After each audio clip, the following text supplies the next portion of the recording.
قال ولا تجد أكثرهم شاكرين. هذا ظنه في الناس أنهم يكونون كذلك، ولهذا قال الله في سورة سبأ ولقد صدق عليهم إبليس ظنه فاتبعوه إلا قليلا من المؤمنين.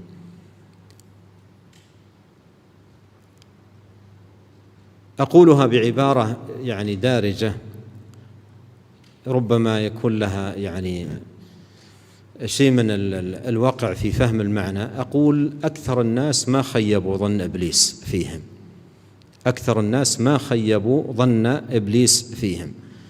ظن في أكثر الناس أن يكونوا أتباعه.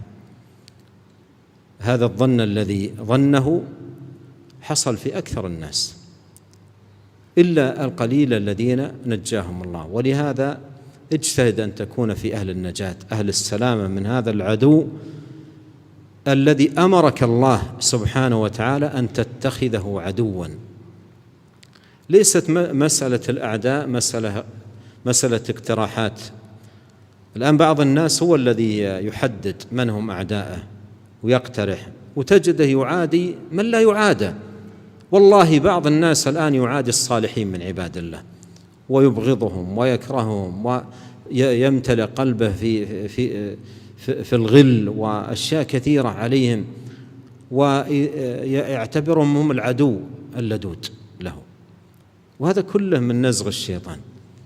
العدو الله سبحانه وتعالى هو الذي حدد لنا من هم أعداؤنا. أليس الله قال والله أعلم بأعدائكم؟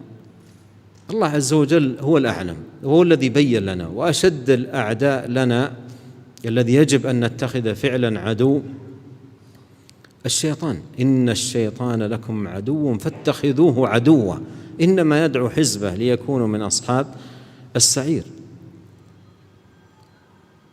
ولهذا يحتاج الإنسان فعلا في هذا الباب، باب تجديد الإيمان، أن يتخذ الشيطان عدوا.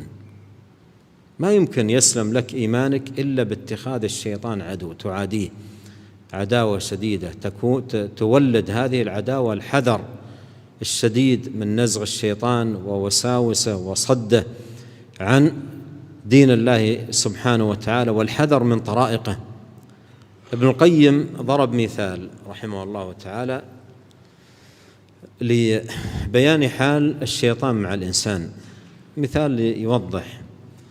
يقول مثل الشيطان والإنسان كمثل شخص معه قطعة من اللحم. القطعة من اللحم هي الإيمان، مع قطعة من اللحم بين يديه وحوله كلب جائع يطوف به من كل جهة، ينتظر أقل غفلة من صاحب اللحم ليخطف منه لحمه. وهذه حال الشيطان سبحان الله، يطوف بالإنسان من كل جهة وقاعد له بكل طريق، كما قال نبينا عليه الصلاة والسلام إن الشيطان قاعد لابن آدم بأطرقه، بكل طريق. والله سبحانه وتعالى يقول واستفزز من استطعت منهم بصوتك وأجلب عليهم بخيلك ورجلك وشاركهم في الأموال والأولاد وعدهم وما يعدهم الشيطان إلا غرورا إن عبادي ليس لك عليهم سلطان وكفى بربك وكيلا.